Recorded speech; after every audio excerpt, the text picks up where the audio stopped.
आचार्य श्री के पास थोड़ा सा सामान था।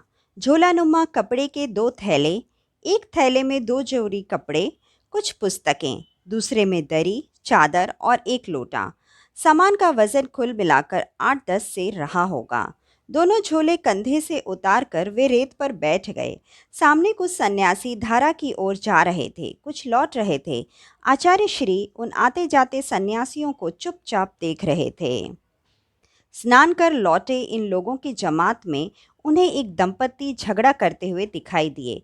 वे जोर जोर से बोल रहे थे, एक दूसरे को भला बुरा कह रहे थे। पत्नी कह रही थी कि वह वेणी दान करके ही दम लेगी। पति उसके लिए मना कर रहा था। उसकी अनुमति के बिना दान का कोई मतलब नहीं रह जाता, इसीलिए वह हाँ कहने के लिए दबाव डाल रही थी। इजाज़त नहीं देने पर वह पति को छोड़कर चले जाने की धमकी दे रही थी। आचार्य श्री को देखकर वे दोनों ठहर गए। पत्नी का नाम दमयंती और पति का नाम तुलाधार था। गेरुआधारी साधुओं की इस भीड़ में उन्हें एक गृहस्थ दिखाई दे गया था। उम्मीद थी कि वह शायद रास्ता निकाल ले। आचार्य श्री ने उन पर विशेष ध्यान नहीं दिया। वे दूसरी ओर देखने लगे। पति पत्नी उनके पास आ गए और उनका विवाद सुलझाने के लिए कहने लगे। सीधे तो नहीं कहा, उनके सामने अपना विवाद दोहरा दिया। आचार्य श्री ने कहा कि आप मुझसे क्या मदद चाहते हैं। तुलाधार ने कहा, आप हम दोनों का झगड़ा निपटा दें। दमयंती का भी यही कहना था। आचार्य श्री ने कहा, मैं जो भी समाधान बताऊंगा वह आप दोनों में किसी एक को अच्छा लगेगा तो दूसरे को अपने खिलाफ महसूस होगा। उस हालात में एक और विवाद पैदा हो जाएगा। तुलाधार और दमयंती ने कहा कि फैसला किसी के भी पक्ष में हो, आप जो भी कहेंगे उसे दोनों मानेंगे। तुलाधार दमयंती फैज़ाबाद के रहने वाले थे। उनके 2 बच्चे थे, एक लड़का एक लड़की। वहाँ व्यवसाय था, अच्छी आमदनी थी। त्रिवेणी स्नान करने आए थे और दमयंती ने रास्ते में ही वेणी दान का निश्चय कर लिया। वेणी दान अर्थात अपनी चोटी कटवाने का संकल्प। तीर्थराज संगम में मुंडन एक प्रचलित विधान है।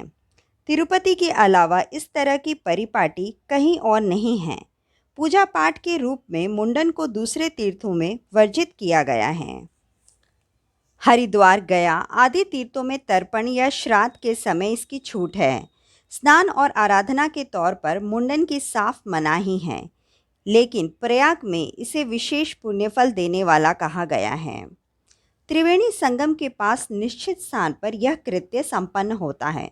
पुरुष पूरे सिर का मुंडन कराते हैं, महिलाएं सिर्फ अपनी वेणी कटवाती है। विधवा स्त्रियां मुंडन कराती हैं। सधवा स्त्रियों के लिए वेणी दान या परिपाटी विशेष कर्मकांड वाली है। वे त्रिवेणी के तट पर संकल्प करती, शरीर पर हल्दी लगाती, त्रिवेणी स्नान के बाद बाहर निकलती हैं। बाहर आकर पति से वेणी दान की अनुमति लेती है। पति उसकी वेणी के छोर पर मंगल द्रव्य बांधता और कैंची या छुरे से वेणी काट कर पत्नी के हाथ में रख देता है।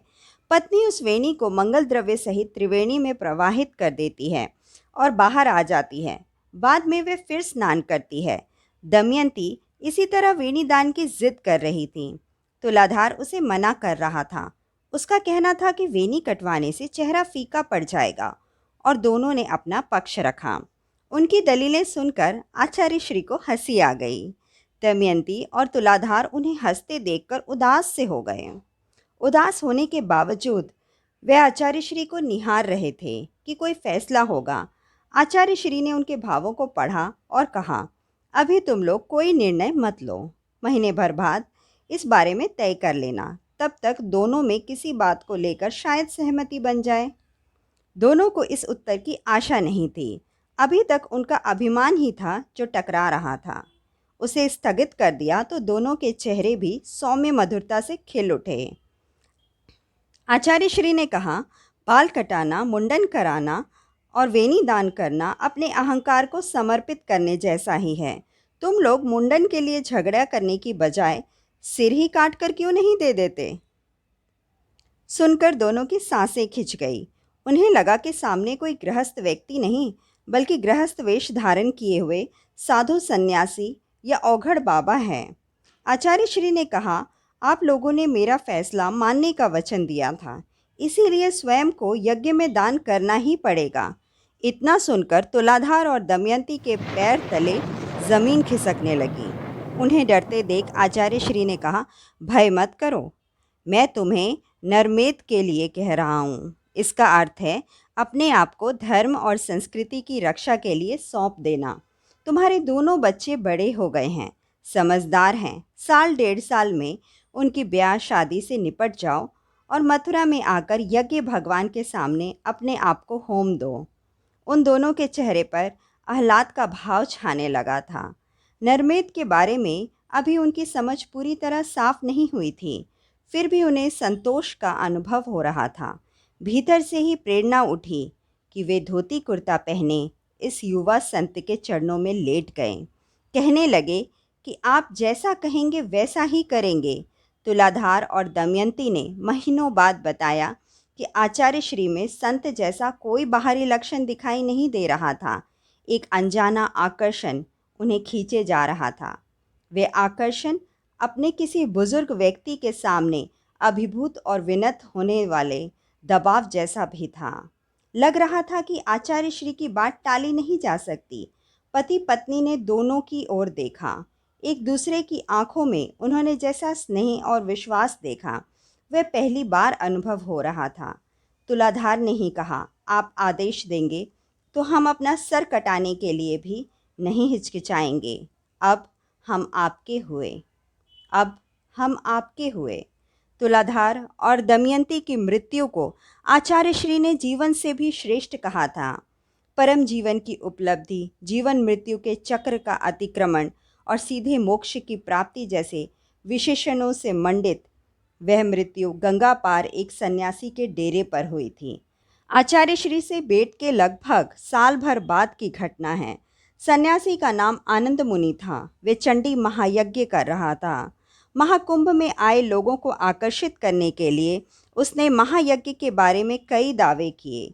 इन दावों में कुंडलिनी जागरण से लेकर निसंतान दंपति को बच्चे होने और रोजगार व्यवसाय में चार चांद लग जाने जैसी बात कही गई थी। यज्ञ झूसी में हो रहा था। गांव का प्राचीन नाम प्रतिष्ठानपुर है। लोगों का विश्वास है कि यह वैदिक काल में हुए सम्राट पुरुरवा की राजधानी थी। त्रिवेणी तट पर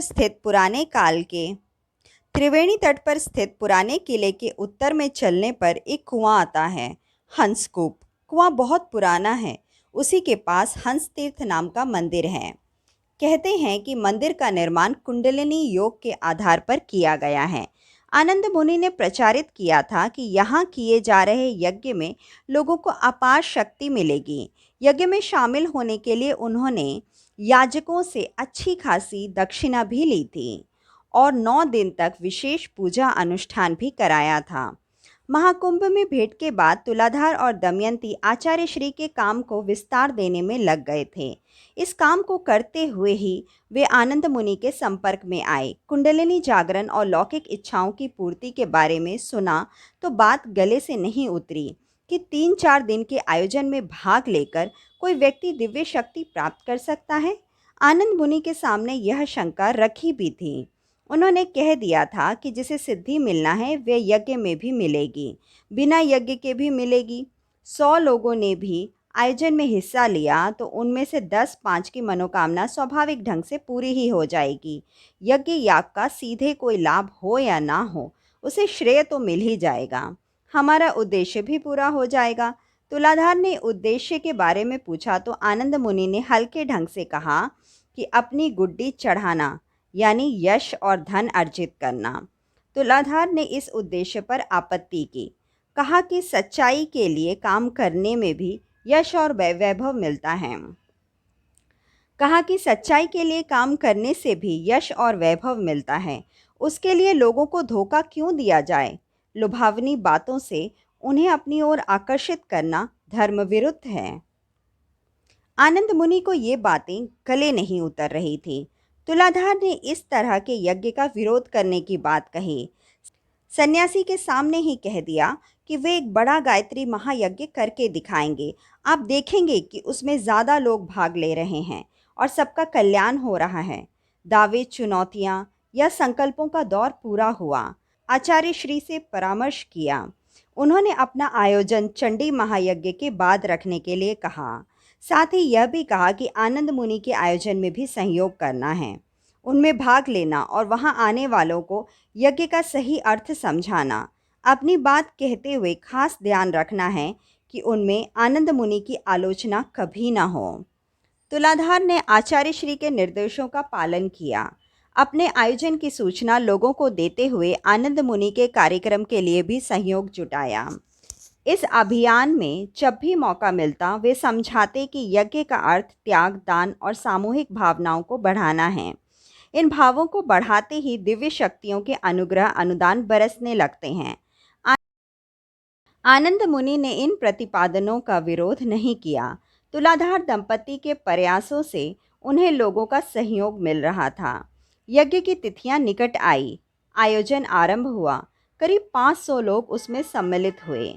मौनी अमावस्या से 3 दिन पहले पूर्णाहुति होनी थी। आनंद मुनि ने इस अवसर पर मेला क्षेत्र में कई दूसरे संतों को बुलाया था। उन्हें निमंत्रण देते घूम रहे तुलाधार गंगा पार बिंदु माधव के पास जा रहे थे। साथ ही उनकी पत्नी भी थी। वहाँ काफ़ी भीड़ थी। कहीं से 2 सांड निकल आए और सींग लड़ाने लगे। उनके आपस में भिड़ने से लोक में भगदड़ मच गई। तुलाधार ने आओ देखा ना ताओ लाठी लेकर सांडों को खदेड़ने लगे। पति को जूझता देख पत्नी भी मैदान में आ गई। वे सांडों पर तड़ातड़ डंडे बरसाने लगे। उन पर जल्दी क्या असर होना था। दोनों की धींगा मुश्ती की चपेट में पति पत्नी आ गए। लगभग रौंदी हुई हालत में उन्हें अस्पताल पहुंचाया गया। 2 दिन तक सघन उपचार के बाद उनकी हालत कुछ संभली। चंडी महायज्ञ की पूर्णाहुति हुई। वे लूली लंगड़ी हालत में उनमें सम्मिलित हुए। चंडी महायज्ञ संपन्न होने के सप्ताह भर बाद उसी जगह गायत्री महायज्ञ होना था। उसकी तैयारियां शुरू हो चुकी थीं। मौनी अमावस्या के 2 दिन बाद शुरू होने वाले यज्ञ की पूर्णाहुति वसंत पंचमी के दिन तय हुई थी। तुलाधार दंपति ने चाहा था कि आचार्य श्री इस अवसर पर आएं। ऐसा संयोग नहीं बन सका। गंगा किनारे हुए इस आयोजन में 300 से ज़्यादा लोगों ने भाग लिया। सप्ताह भर पहले हुई दुर्घटना से घायल तुलाधार बड़ी मुश्किल से अपने आप को घसीटते हुए से आयोजन स्थल पर भाग दौड़ कर रहे थे। यज्ञ को दान, आत्मत्याग और संगति का स्वरूप बताने के लिए वे और भी रूपक गिना रहे थे। यज्ञ में आनंद मुनि भी आमंत्रित थे। उन्होंने तुलाधार के आयोजन को अपने कार्यक्रम से जोड़ने की कोशिश की। तुलाधार ने कहा, नहीं, इस आयोजन का उद्देश्य मेरा अपना या आपका या किसी और का नहीं है। वह उद्देश्य उन गृहस्थ संत के माध्यम से आया है जो मथुरा में विराजमान हैं और जिन्हें बलिदानी साधकों की ज़रूरत है। मंच पर और व्यक्तिगत चर्चाओं में भी उन्होंने यही बात कही। वसंत पंचमी को पूर्णाहुति थी। उस दिन 12 लोगों ने अपने आप को गायत्री उपासना के प्रचार में लगाने का संकल्प लिया। तुलाधार अपनी टूटी फूटी काया लेकर यज्ञ की व्यवस्था कर रहे थे। पूर्णाहुति के बाद वे कुछ देर के लिए यज्ञशाला के पीछे तख्त पर बैठे और बैठे ही रह गए। उनका निधन हो गया। दूसरी तरफ उनकी पत्नी दमयंती ने भी उसी क्षण मुहूर्त में शरीर छोड़ दिया। त्रिवेणी संगम पर पहला गायत्री महायज्ञ करने के बाद दमयंती ने जीवन यात्रा को विराम दे दिया। मथुरा में आचार्य श्री को इस घटना की खबर मिली। वे दौड़े चले आए।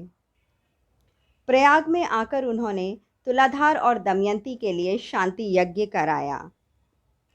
गंगा के किनारे जिस दिन उन्होंने आचार्य श्री के सामने समर्पण किया, उस दिन से वे लगातार यज्ञ गायत्री के प्रचार और समाज सुधार के काम में जुट गए थे। अपने संपर्क क्षेत्र में निकल जाना, लोगों से मिलना जुलना और बातचीत से लेकर गोष्ठियों तक उन्हीं बातों पर जोर देना उनकी कार्यशैली बन गई थी। वेणीदान के विवाद को महीने भर के लिए स्थगित करना था। वे ऐसा स्थगित हुआ कि बाद में उठा ही नहीं। एकाध अवसर पर विनोद में आचार्य श्री ने कहा भी कि तुम दोनों का वेणीदान का झगड़ा सुलझा या नहीं। दोनों का उत्तर था कि हम दोनों दान कर चुके, वेणी या केश नहीं, अपने सिर का ही दान कर दिया। शांति यज्ञ के समय आचार्य श्री ने इस विनोद का उल्लेख किया। यह घटना गंगा किनारे अपने आप को समर्पित करने के साल भर बाद हुई थी। नरमेद का यह पहला संकल्प था। पति पत्नी दोनों ने आचार्य श्री के अभियान में ही पूरे जीवन लगे रहने का संकल्प लिया था, वह उन्होंने निभाया। यह बात अलग है कि नरमेद यज्ञ की तिथियां आते आते दोनों का निधन हो गया। इसी अवसर पर उन्होंने स्पष्ट किया कि तुलाधार दंपति साधारण आत्मा नहीं थे, वे जीवन मुक्त स्तर के थे। पिछले जन्म में अनजाने में गौवंश के प्रति अपराध हो गया था, उसी का प्रायश्चित करने के लिए आना हुआ था। वह कषाय धुल गया, वह विधि उनकी अपनी ही चुनी हुई थी, इसीलिए कष्ट सहना पड़ा। अब वे मुक्त हुए, अब वे मुक्त हुए, अब वे मुक्त हुए।